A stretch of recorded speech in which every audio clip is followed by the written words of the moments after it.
Buenos días, hermanos. Vamos a continuar con la lección número 6 del curso de pecados respetables.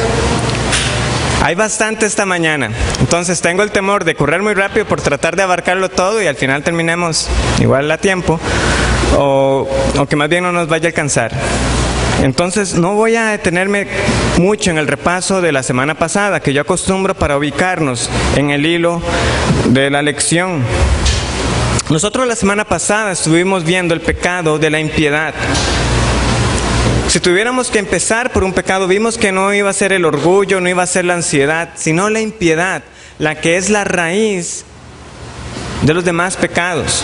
¿Por qué? Porque la impiedad del ateísmo práctico es hacer a Dios a un lado, es cada momento de nuestra vida en la cual lo que Él dice y su ser no es relevante para nosotros. Y entonces, ¿en qué nos diferenciamos de los que se declaran ateos a sí mismos o humanistas seculares? Parece que no habría mucha diferencia. Por lo tanto, es un pecado del que debemos arrepentirnos. Solemos asociar la impiedad solamente con aquellos que tienen una vida abierta de injusticia, pero no es así. Nosotros mismos podemos ser culpables de esta actitud hacia Dios. Es vivir con poco o ningún pensamiento de la gloria de Él. Vimos que uno de los indicadores de la impiedad es nuestro escaso deseo por una relación íntima con Dios. Y yo le puse ahí dos ejemplos. Es como comparar cuando el esposo que está enamorado de su esposa. Hay un deseo por estar con esa persona, pero parece que mostramos más deseo por eventos como un viernes negro para ir a adquirir lo que hemos codiciado. Ayer leía la noticia de que más de 1,000 personas estuvieron haciendo fila para estar en una tienda de ropa que inauguraron en un mall reciente por comprar ropa.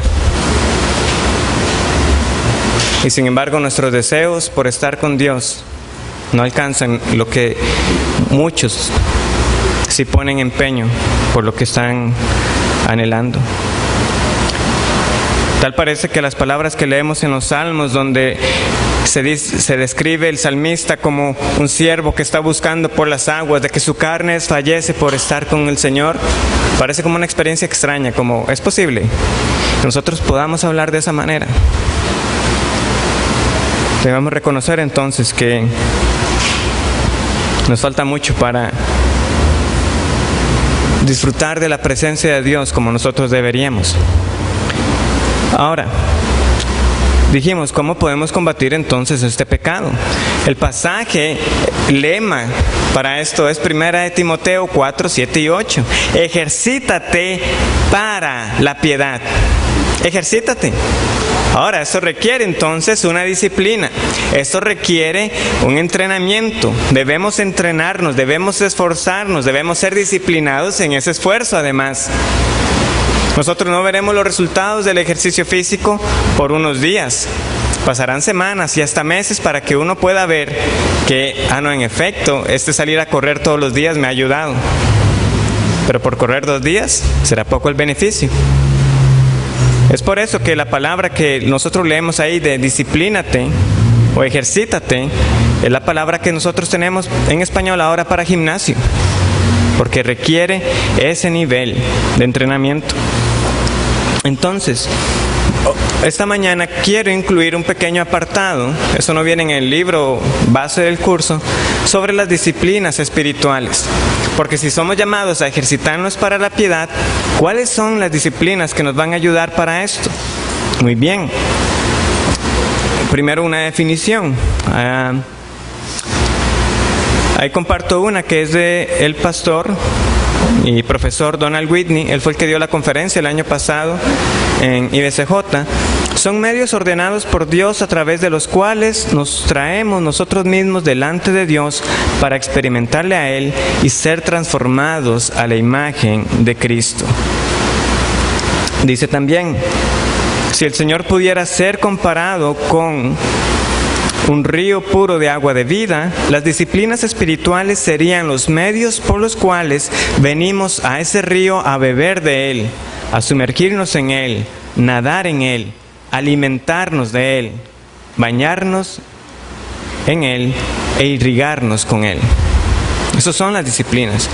Si nosotros sabemos que él es la fuente de agua viva, ¿qué debemos hacer nosotros? Ir a esa fuente entonces. Pero las disciplinas serán el medio que nos ayudarán. Ahora, entre muchos autores y pastores, cada uno tendrá su propia lista. Hay una que no incluí aquí porque era demasiado extensa. Era una lista como de 55 disciplinas espirituales. Obviamente, muchas yo veía que se podían poner en una sola categoría, otras realmente no eran disciplinas, pero lo que estoy diciendo, algunos criterios pueden variar. Aquí estoy compartiendo, por ejemplo, cómo el pastor Sugel Michelén las divide. Él tiene dos categorías, las personales y las corporativas. En las personales tenemos la lectura, meditación y memorización de las escrituras, la oración privada, la adoración privada, el ayuno y el estudio. Pero nosotros no somos seres aislados, estamos en una congregación. Por lo tanto, también hay disciplinas corporativas. ¿Cuáles son estas? La adoración congregacional.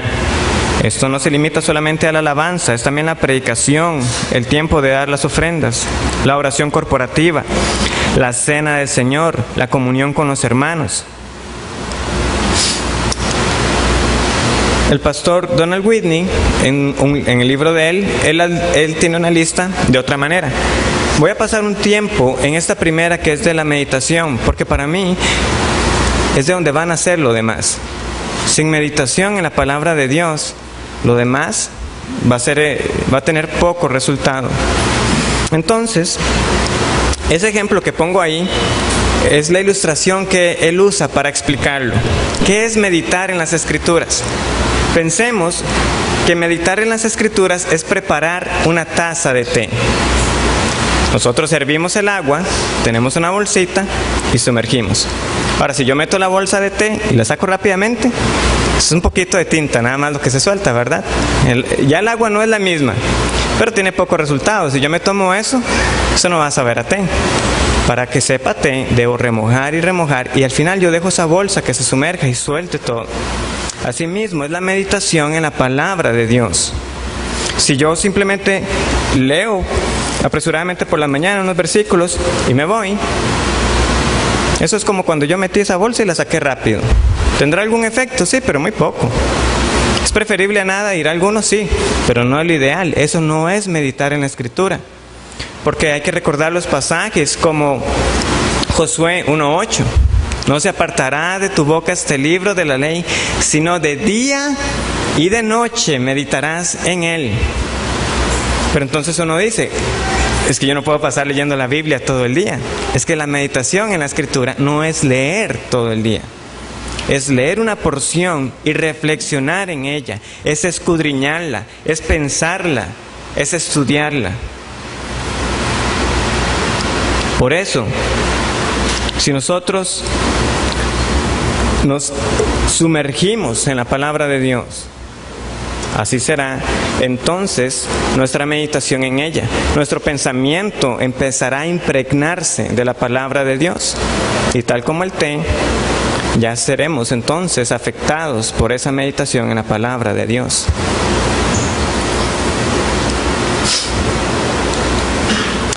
¿Cuáles otras tiene él?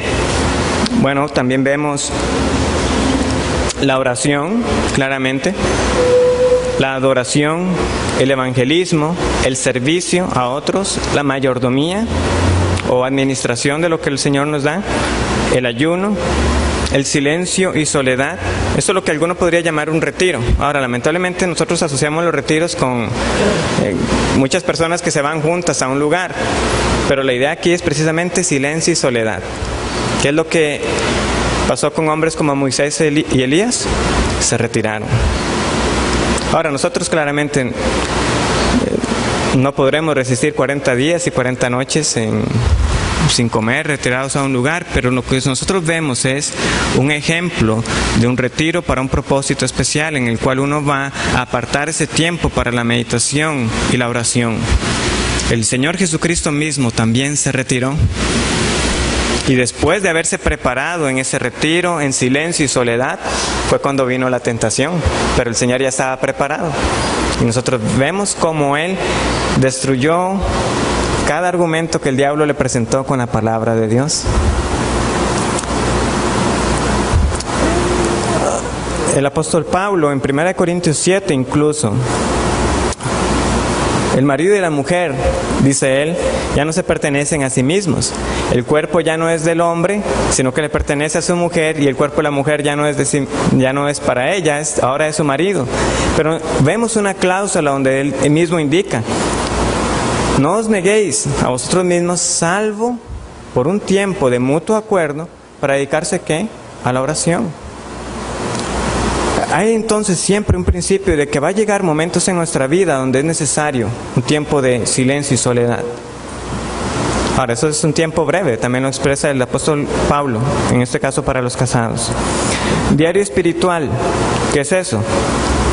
Es algunas personas van a tener además como recordatorio de esta devoción diaria un librito, como un diario, pero tiene un propósito específico. Ahí es anotar las peticiones de oración, llevar seguimiento a las peticiones de oración, anotar qué aprendieron de la palabra de Dios, de manera que cuando uno pueda ver el pasado, uno pueda empezar a anotar petición contestada y pueda anotarla en el libro. O esto que aprendí, este día me sirvió. Es un registro entonces que uno lleva. Y claramente el estudio o el aprendizaje, en el cual nosotros vamos a aprender, no solamente por medio de la lectura y meditación propia, sino también lo que otros hombres han legado con el paso de los años. Dicho esto, vamos a pasar al siguiente pecado respetable, el pecado de la ansiedad. Ansiedad. La vida a veces es difícil, otras veces es dolorosa. Hay dificultades, tanto en las actividades diarias que nosotros hacemos, como también en las responsabilidades propias de la vida. Sin embargo, por lo general, el dolor o esas situaciones de aflicción nacen de eventos que no son ordinarios. Y la ansiedad, en cambio, se da en aquello que es rutinario, en nuestros deberes cotidianos. Nosotros podríamos enfocar incorrectamente la enseñanza sobre este pecado de la ansiedad diciendo que cómo puede afectar la ansiedad en nuestra vida, cómo nos va a robar la paz, cómo va a afectar nuestras relaciones con los demás, todo lo cual es cierto. Sin embargo, y lo primero y más importante, es que el pecado de la ansiedad es un pecado que cometemos directamente contra Dios. El autor comparte esto para darnos una idea. Cuando uno ve cuáles son las 3 virtudes del fruto del Espíritu que más sobresalen en el Nuevo Testamento, son el amor, lo cual no debería sorprendernos, porque de hecho el amor es la virtud de la cual podríamos desprender todas las demás virtudes del fruto del Espíritu. Por eso Pablo puede escribir en 1 Corintios 13 que el amor es sufrido, es benigno, que no busca lo suyo, no es rencoroso. O sea, esta es la virtud. Por eso Jonathan Edwards llega a escribir la caridad y sus frutos. Él dice, este es el fruto del Espíritu, que además se va a manifestar porque cuando yo amo a alguien, yo voy a ser humilde para con él, no voy a ser envidioso, no voy a buscarle el mal. Seguido del amor, la otra virtud que es constantemente destacada es la humildad.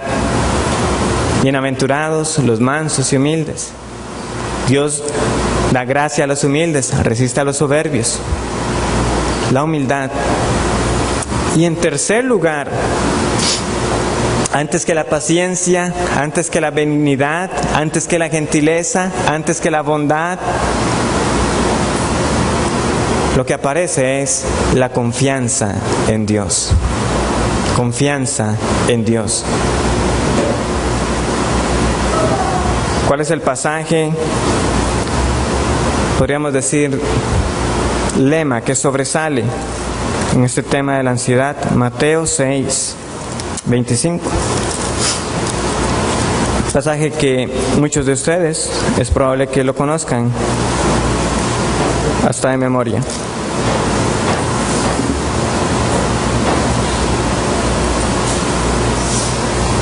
Algunas van a tener un subtítulo que dice el afán y la ansiedad. Leemos así: por tanto os digo, no os afanéis por vuestra vida, qué habéis de comer, qué habéis de beber, ni por vuestro cuerpo, qué habéis de vestir. ¿No es la vida más que el alimento y el cuerpo más que el vestido? Mirad las aves del cielo, que no siembran, ni siegan, ni recogen en graneros, y vuestro Padre Celestial las alimenta. ¿No valéis vosotros mucho más que ellas? ¿Y quién de vosotros podrá, por mucho que se afane, añadir a su estatura un codo? Y por el vestido, ¿por qué os afanáis? Considerad los lirios del campo, cómo crecen, no trabajan ni hilan. Pero os digo que ni aun Salomón con toda su gloria se vistió así como uno de ellos. Y si la hierba del campo que hoy es y mañana se echa en el horno, Dios la viste así, ¿no hará mucho más a vosotros, hombres de poca fe? No os afanéis, pues, diciendo, ¿qué comeremos, o qué beberemos, o qué vestiremos? Porque los gentiles buscan todas estas cosas, pero vuestro Padre Celestial sabe que tenéis necesidad de todas estas cosas. Mas buscad primeramente el reino de Dios y su justicia, y todas estas cosas os serán añadidas. Así que no os afanéis por el día de mañana, porque el día de mañana traerá su afán. Basta a cada día su propio mal. ¿Cuál es la palabra que aparece constantemente? No os afanéis, no os afanéis, no os afanéis. ¿Cuál es su afán? Comida, no se afane. Bebida, no se afane. Vestido, no se afane. El mañana, no se afane.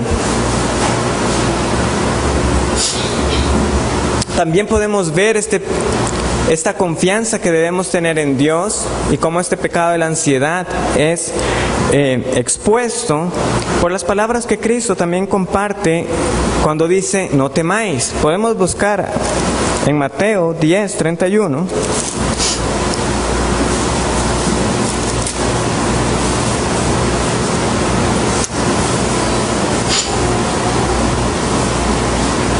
De hecho, podemos leer desde antes, desde el 28. Y no temáis a los que matan el cuerpo, mas el alma no pueden matar. Temed más bien a aquel que puede destruir el alma y el cuerpo en el infierno. No se venden 2 pajarillos por un cuarto. Con todo, ni uno de ellos cae a tierra sin vuestro Padre, pues aún vuestros cabellos están todos contados. Así que no temáis, más valéis vosotros que muchos pajarillos. No temáis. ¿Fue algo solamente que Cristo enseñó? No. Los apóstoles comprendieron esta enseñanza del Señor Jesús y también la vemos reflejadas en las cartas. Filipenses 4:6. Ahora, el sermón de esta mañana será Filipenses 4:6. Entonces no voy a detenerme en mucha explicación porque sé que esta mañana seremos instruidos al respecto. Pero vamos a leerlo. Hay un refrán muy popular y me excuso por usarlo que dice: el que no quiere sopa, 2. Muy bien. Dice así: por nada estéis afanosos, sino sean conocidas vuestras peticiones delante de Dios en toda oración y ruego, con acción de gracias. Por nada estéis afanosos. Primera de Pedro 5:7.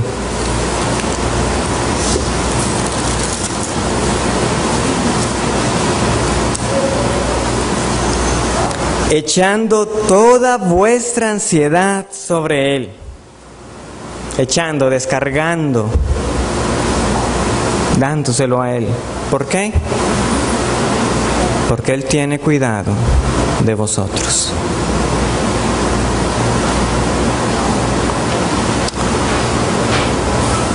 Hermanos, cuando nosotros le decimos a alguien más, si usted viene y me dice a mí, o yo le digo a usted, no tema, confíe en Dios, o no se afane, no se ponga ansioso. Por lo general estamos buscando una de dos cosas: o estamos buscando animar a la persona, o estamos buscando corregirla. Es decir, vea, usted se está poniendo afanoso por esto.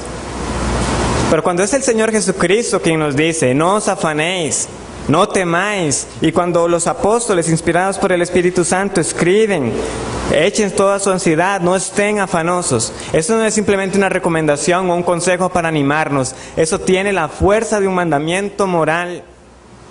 No debemos afanarnos. En otras palabras, cuando lo hacemos, estamos pecando. Es la voluntad de Dios que nosotros no estemos afanados, que no estemos ansiosos. En el contexto de Filipenses hemos visto, se está hablando del gozo.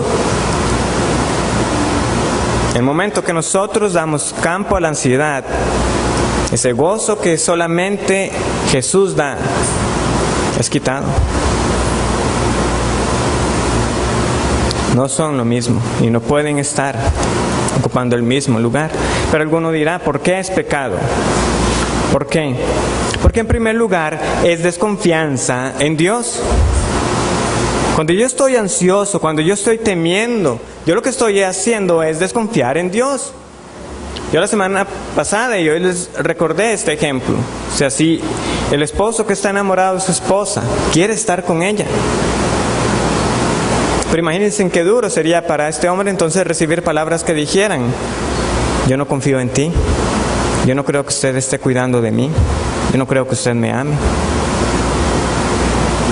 Eso es lo que estamos diciendo con la ansiedad. Le estamos diciendo a Dios, sí, yo estoy leyendo en su palabra que usted cuida de los pajarillos, que cuida de la hierba, pero usted no cuida de mí.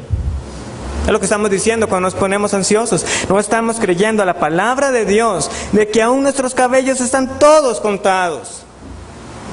¿Quién de nosotros se preocupa cuando se le cae solo un cabello? Uno solo. Nadie. Y se cayó uno. Lo preocupante es cuando uno dice, se me está cayendo un montón. Pero uno solo, a nadie. No hay nadie que se alarme por eso. Y aún así Dios tiene contados cada uno de nuestros cabellos. Él sí se preocupa por eso. Él lo tiene en cuenta. Y aún así, no creemos que tenga cuidado de nosotros. De que se preocupa más por los pajarillos. Esos pajarillos que se mencionan eran los más baratos. Cuando la gente pobre no tenía para presentar la ofrenda, esos eran los pajarillos que se compraban para que pudieran presentar la ofrenda. O sea, los más insignificantes, que cuando usted pasa por la calle no les da importancia. O sea, las palomillas, los anates, lo más común que usted se puede imaginar, Dios tiene cuidado de ellos. Y el Señor dice, no valéis vosotros más. Si estamos en el Señor, nosotros somos sus hijos. Cuando nosotros leemos que Él tiene cuidado de nosotros, es porque realmente lo tiene. ¿Cómo no vamos entonces a descargar toda nuestra ansiedad sobre Él? Eso es lo que estamos diciendo.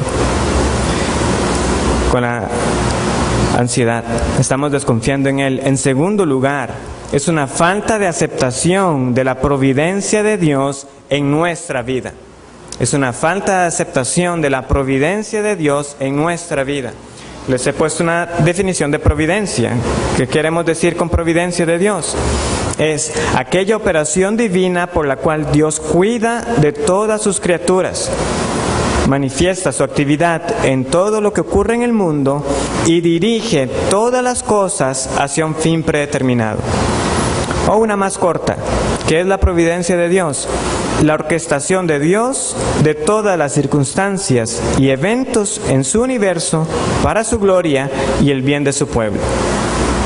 En ambas definiciones vemos, es Dios que está en control de cada momento, de cada instante, y que todo eso ha sido orquestado para que su nombre sea glorificado. Y para los que somos su pueblo, para que estas circunstancias sean para bien. Eso es la providencia de Dios. Y muchos creyentes tienen problemas con esta enseñanza. de que Dios de hecho orquesta cada evento de su vida. Pero entre nosotros mismos que abrazamos esta verdad bíblica de que esta es la providencia de Dios, de que todo lo que ocurre ha sido determinado de antemano por Él, la perdemos muy a menudo de vista. Muchas veces nos enfocamos en las causas inmediatas que están provocando la ansiedad en nosotros, en lugar de recordar que esas circunstancias están bajo el control soberano de Dios.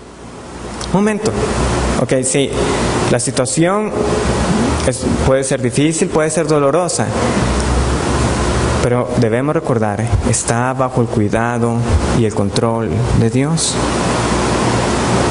Él no me va a dejar, y Él por alguna razón lo ha permitido, y eso debe acallar nuestras almas, debe traer paz a nuestros corazones. ¿Qué provoca ansiedad en nosotros? ¿Qué puede ser?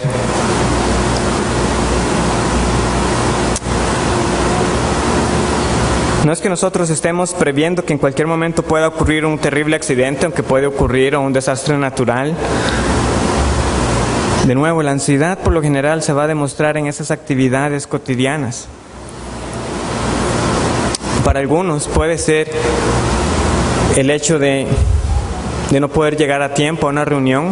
Usted sale, pensó que iba con buen tiempo y hay presas, hay accidentes, hay personas que lo llaman a medio camino, un montón de circunstancias como que lo están deteniendo de poder llegar y uno empieza a ponerse ansioso. Es estar presente en una reunión o en una actividad y nos pone ansioso el solo pensar de que no vamos a poder estar en ese evento. Nos pone ansiosos el pensar de que no tenemos estabilidad en el trabajo. Son muchas cosas que pueden ser y varían dependiendo cada uno de nosotros, pero de nuevo, esa ansiedad va a demostrar una de dos cosas: o que no estamos confiando en Dios, o que no estamos aceptando su providencia en nuestras vidas. Es decir, yo voy a estar pensando que lo mejor es que yo estuviera en X lugar, cuando lo que Dios ha determinado es que no estuviera. Y yo no voy a aceptar entonces y decir: Dios, tú eres más sabio que yo. Tú por alguna razón en tu agenda habías dispuesto que yo no estuviera ahí. Y eso es lo mejor para mi vida. Entonces ellas van a estar revelando una de dos cosas: o falta de confianza en Dios, o que no estamos aceptando su voluntad, su providencia para nuestras vidas. Voy a compartir para ustedes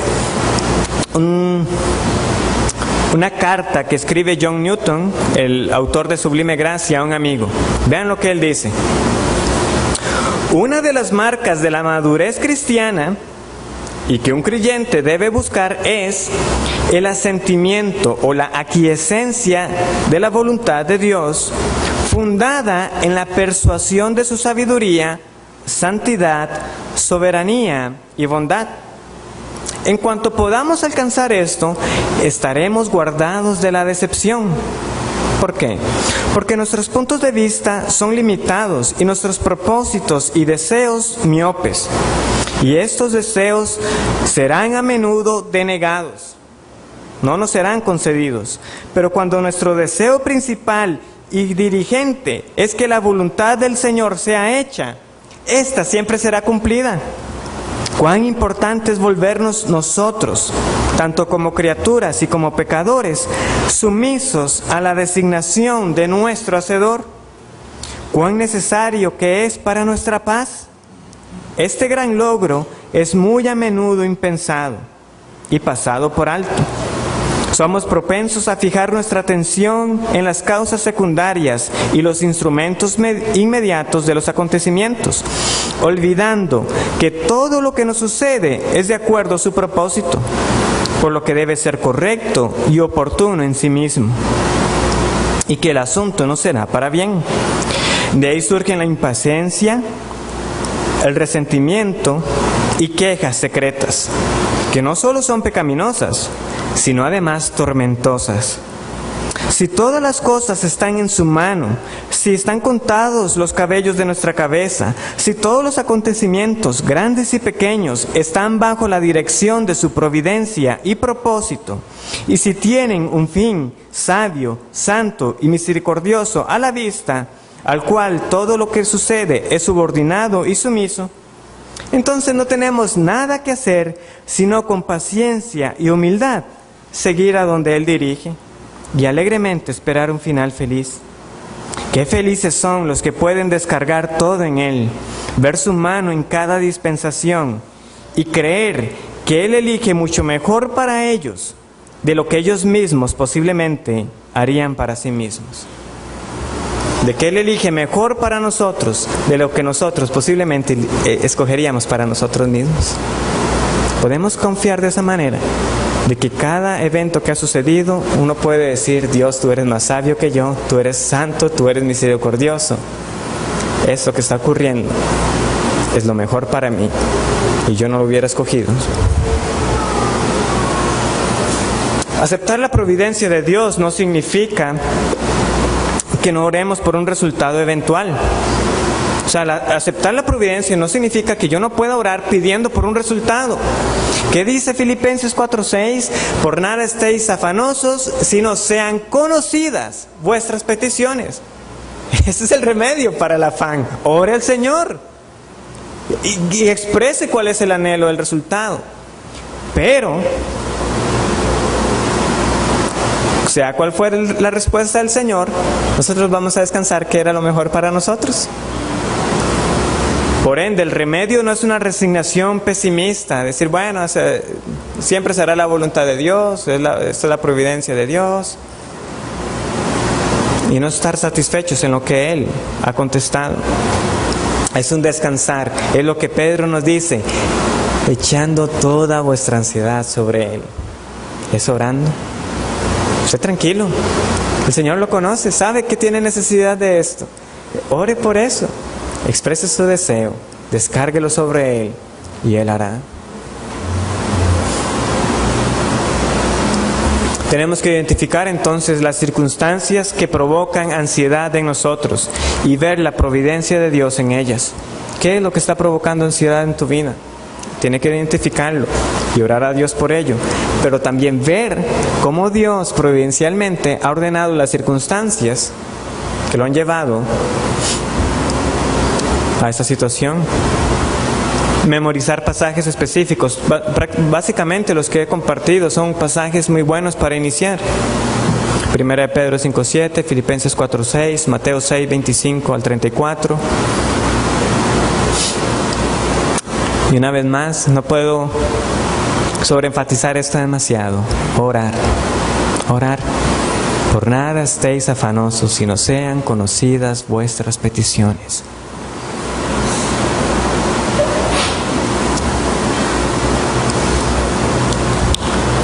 Hay un tipo particular de ansiedad llamada preocupación, aunque a veces es sinónimo de la ansiedad. Por lo general, nosotros hablamos de que algo nos preocupa cuando es más a largo plazo. Es decir, la ansiedad son esas circunstancias más cotidianas, de que tengo que entregar esto para mañana, de que la otra semana me piden esto. La preocupación tiende a ser a algo que es una situación en la cual nosotros nada podemos hacer y que es más a largo plazo. Son esos casos que nos quitan el sueño en la noche y que uno está pensando, ¿qué voy a hacer? Y se pierde el sueño. Y al final se da cuenta, bueno, nada puedo hacer, no está en mi mano. Pero siguen pasando las noches, las preocupaciones y los días, y esa situación sigue atribulándole, sigue afligiéndole, y nada puedo hacer. Eso es una preocupación. Hay que recordar una vez más las palabras del Señor. No os afanéis por el mañana. El mañana no ha llegado. ¿Por qué preocuparse por el mañana si no ha llegado? ¿Cuáles son casos típicos en estas preocupaciones cuando usted es padre y sus hijos están pequeños? Es, ¿qué pasa si yo llego a faltar? ¿Quién va a cuidar de mis hijos? Bueno, muchos de ustedes han visto ya a sus hijos crecer. Abriéndome un poco con ustedes, saben que mi matrimonio está cercano y uno dice, Señor, he esperado tanto por esto. Falta poco. Y si pasara esto o lo otro, no llegara al matrimonio. O si una vez casados pasara algo y no durara tanto como uno esperara que hubiera durado, y la muerte viniera a separar ese pacto. No os afanéis por el mañana.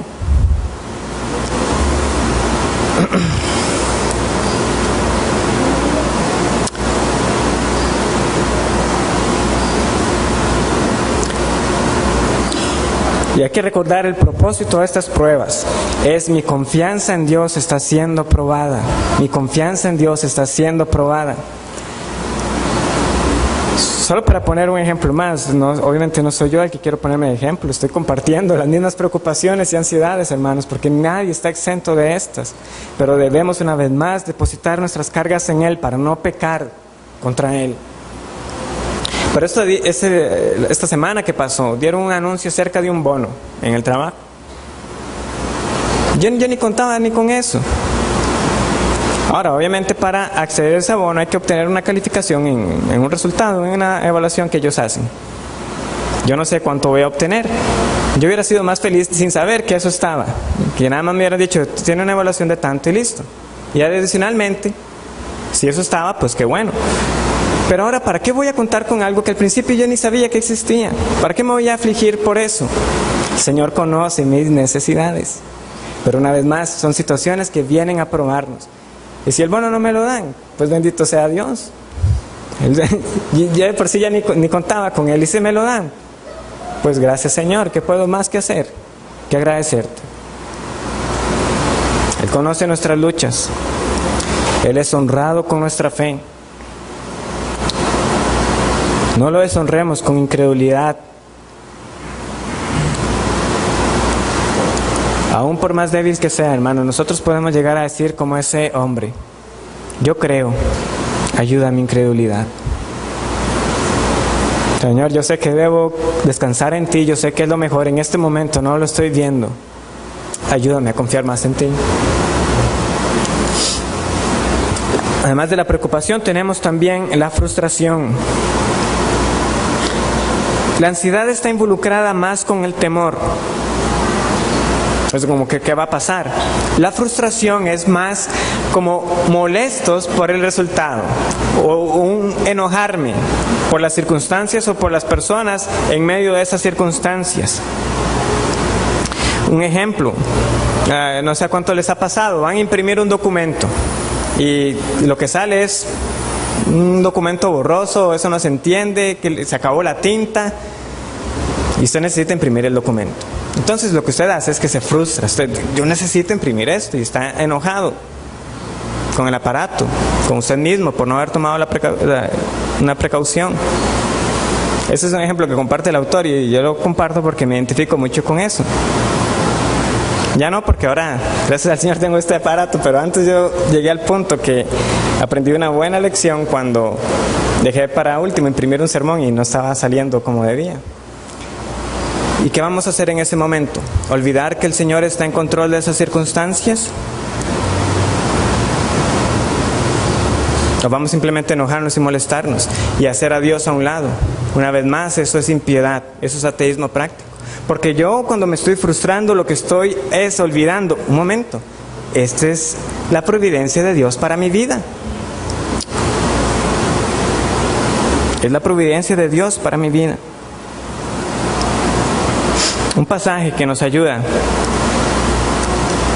con la frustración, Salmo 139, 16. Un salmo también muy apreciado. Veamos lo que dice el versículo 16. Mi embrión vieron tus ojos, y en tu libro estaban escritas todas aquellas cosas que fueron luego formadas, sin faltar una de ellas. El pasaje no se refiere solamente a la extensión de nuestros días, de que cada día de nosotros ya fue delimitado. Hay un sentido de que los eventos, y hay traducciones que lo ponen de manifiesto. Voy a compartir con ustedes, está en la pantalla. Por ejemplo, esta nueva traducción viviente dice: cada día de mi vida estaba registrado en tu libro. Cada momento fue diseñado antes de que un solo día pasara. la Nueva Versión Internacional. Todo estaba ya escrito en tu libro. Todos mis días estaban diseñando, aunque no existía uno solo de ellos. Antes de nosotros existir, antes de nacer, Dios diseñando cada momento de nuestra vida. Eso debería sorprendernos. Debería llenarnos de admiración por Dios para tener el cuidado de diseñar cada día de cada persona que ha pisado esta tierra. Y para los que estamos en Él, esto entonces nos debe llenar de un agradecimiento, porque quiere decir que Él también puso en cuenta el día que su Espíritu Santo nos abriría los ojos para creer el Evangelio.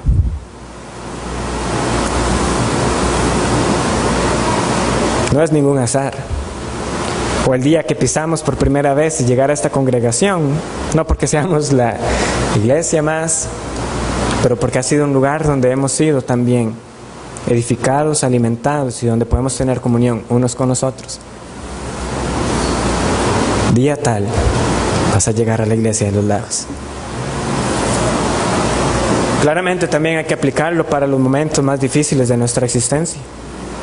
Pero eso quiere decir Dios, eso no lo va a tomar por sorpresa. Cada momento fue diseñado. Entonces, ¿por qué me voy a frustrar? No, esa situación Dios la está poniendo para probar mi corazón. De hecho, nosotros leemos del rey Ezequías, un rey en general bueno, rey piadoso, pero que falló en cuanto a los babilonios. Cuando los babilonios llegaron, Él les mostró todo.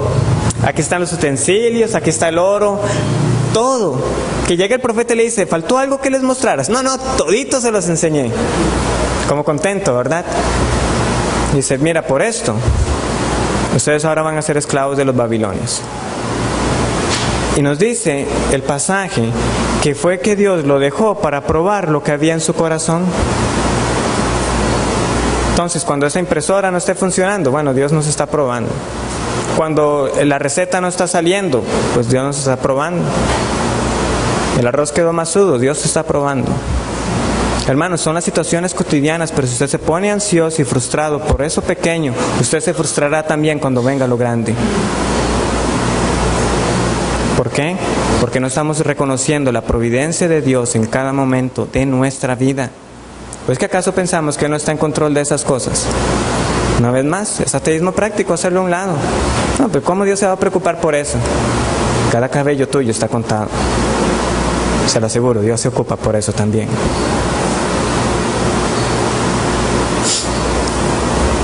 Entonces, ¿cómo vamos a luchar?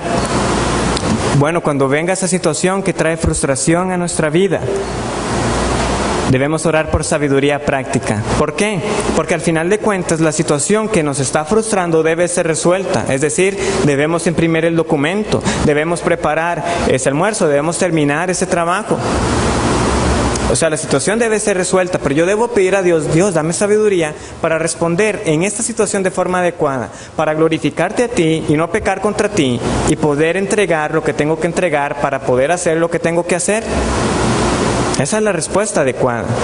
No una frustración, no un enojo, no un malestar, no desquitarme con alguien que no tiene por qué.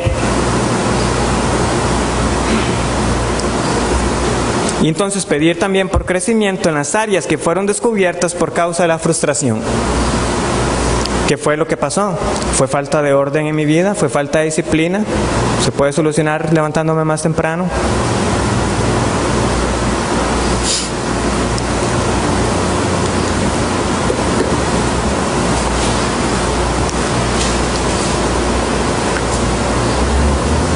Para entonces en un futuro nosotros no responder de esa misma manera. Hermanos, debemos recordar la ansiedad, la preocupación y la frustración son pecado. No podemos verlo como el mundo lo ve, como una respuesta natural. No, pero es natural cuando eso pasa y uno se molesta. No, es pecado. Así nosotros no debemos aceptar la ansiedad como parte de nuestro temperamento, así como ninguno de nosotros aceptaría el adulterio como parte de su temperamento. Son pecado. Podrán variar en su gravedad, pero siguen siendo pecados ante el Dios Santo.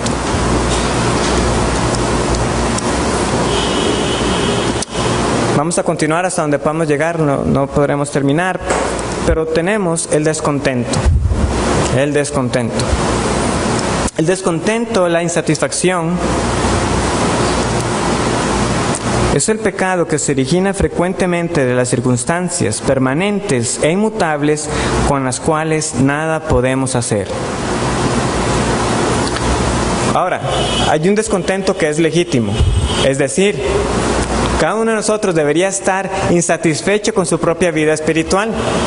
Debemos reconocer que me falta crecer en mi vida espiritual, porque en el momento que nos sintamos satisfechos, no, pues ya, estoy bien, vamos a dejar de crecer. Entonces nosotros debemos siempre estar con un grado de insatisfacción por nuestra falta de crecimiento. También debe provocar en nosotros una insatisfacción, un descontento, o algunos pueden llamar una ira santa o un enojo profético cuando nosotros vemos un mal en la sociedad. Los males en la sociedad deben provocar una reacción en nosotros. Ver el nombre de Dios pisoteado debe provocar una reacción en nosotros. Eso es legítimo. Lo que estamos hablando acá es de ese descontento pecaminoso. Muchas de las advertencias en la Biblia acerca del descontento están relacionadas con el dinero y las posesiones. Pero también, y la actitud quizás más prevalente en medio nuestro, es por esas circunstancias que nos ha tocado vivir y que nosotros simplemente no las aceptamos en nuestra vida. Vivimos sin gozo, vivimos quejosos. ¿Por qué? Porque no estamos aceptando eso en nuestra vida, esa providencia de Dios. Hay unos ejemplos que están ahí puestos y yo aclaro, estoy poniendo la lista tal cual aparecía en el libro. Yo no estoy implicando que hermanos acá que hayan pasado, estén pasando por esto, estén pecando con descontento a Dios. Lo que estoy poniendo es a modo de ilustración para que nosotros veamos cuáles son las circunstancias que pueden traer esa insatisfacción en nuestra vida. Claramente la lista no es exhaustiva y puede ser ampliada, pero es para darnos un ejemplo. ¿Qué puede provocarlo?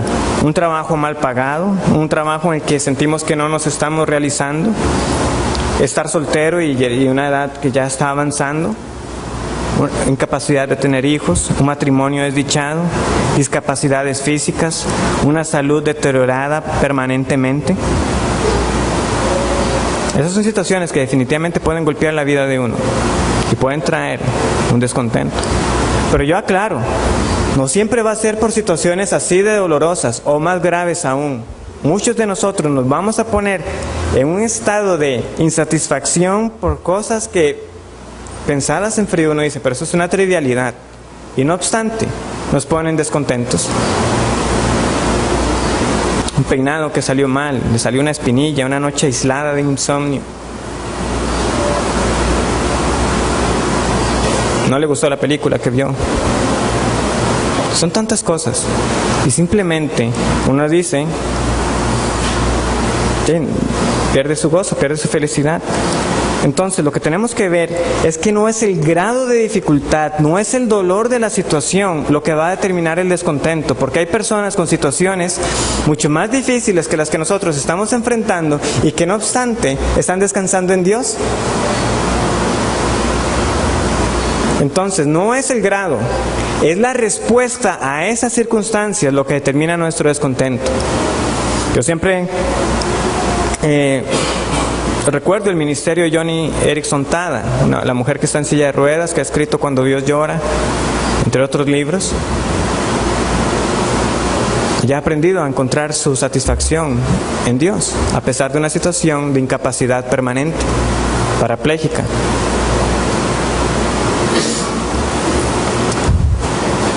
Y el autor cuando yo puse esa lista, yo no estoy escribiéndola porque yo sea exento a ellas.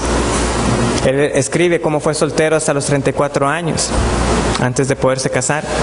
Y con la mujer con la que él se casó años más adelante, su esposa va a morir de cáncer.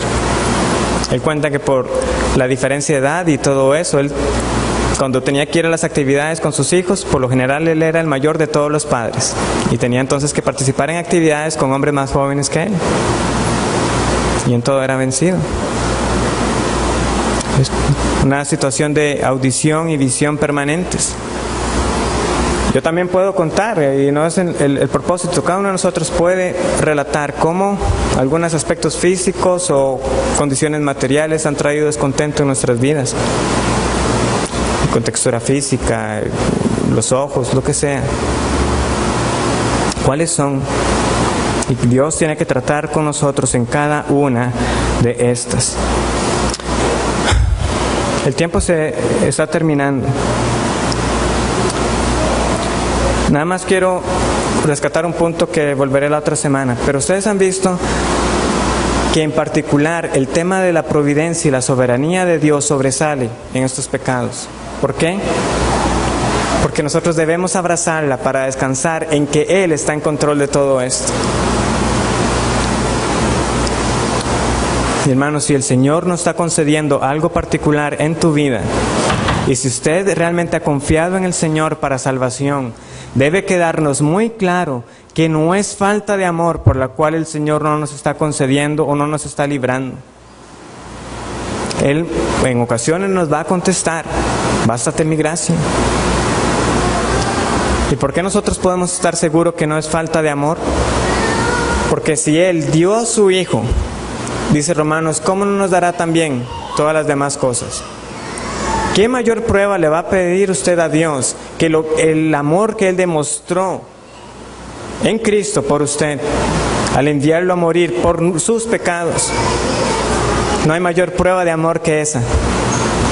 Entonces, si hay algo que está ocurriendo en mi vida, definitivamente no es falta de amor de Dios para mí. Todo lo contrario, precisamente porque me ama, lo está permitiendo. Señor les bendiga.